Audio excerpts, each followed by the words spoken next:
श्यामल सकल सुधामी सक्षम राम मर्यादा पुरुषोत्तम सूर्यो शिरोमणि आज्ञाकारी दशरथ नंदन संयम धारी रीत सदा से चलती आई जाय प्राण पर वचन न जाय ऐसे उत्तम कुल के तेजस्वी है राघव राम रघुराई राम सिया राम सिया राम सिया राम।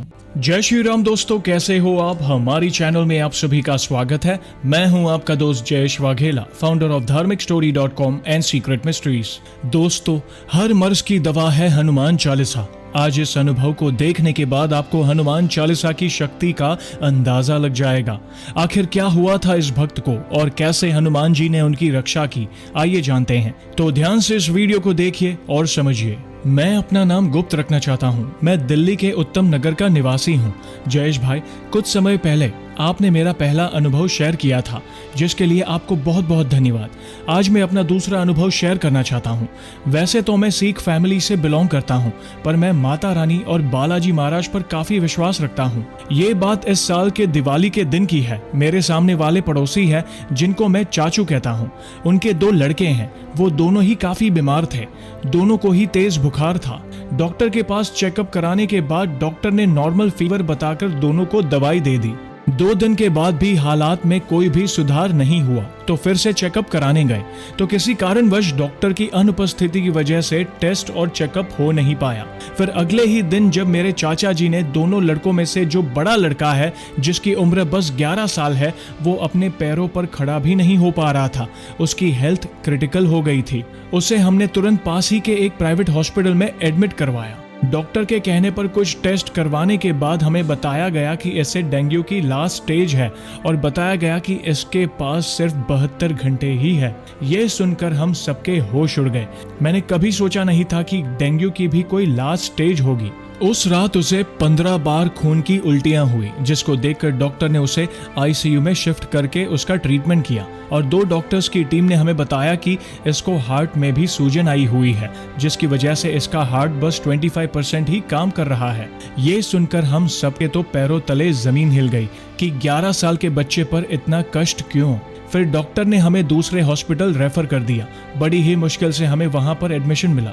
उसी बीच मुझे माता वैष्णो देवी जाना था, पर हालात देखकर मैंने प्लान कैंसिल करने के बारे में सोचा।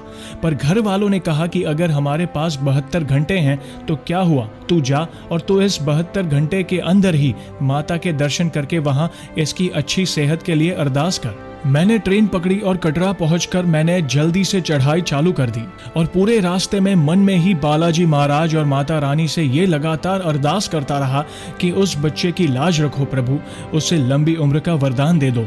बहुत आस लेकर आया हूँ, खाली मत जाने देना। फिर मैंने भैरव घाटी पहुंचकर वहां भैरव बाबा और बालाजी महाराज के सामने फिर से अरदास लगाई और जब मैं दिल्ली आया तो पता चला कि अब वो लड़का आउट ऑफ डेंजर है, पर अभी भी उसके हार्ट की वजह से उसे आईसीयू में रखना पड़ेगा।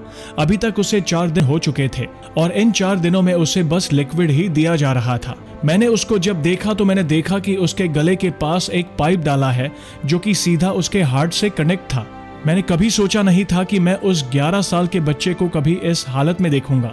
मैंने उसके हाथ पर भैरव बाबा का काला धागा बांध दिया। ये काफी हार्ड सिचुएशन थी हमारे लिए, इमोशनली और फाइनेंशियली भी, क्योंकि एक दिन का 1 लाख चार्ज था। फिर भी मैंने रोज हनुमान चालीसा, चौपाई साहिब और हनुमान अष्टक का पाठ किया और उस बच्चे से हॉस्पिटल में ही रोज हनुमान चालीसा का पाठ करवाया। 2 दिन बाद डॉक्टर ने उसकी हालत में सुधार देखकर उसको नॉर्मल वार्ड में शिफ्ट कर दिया और उसको काफी दिनों बाद कुछ खाने के लिए दिया गया।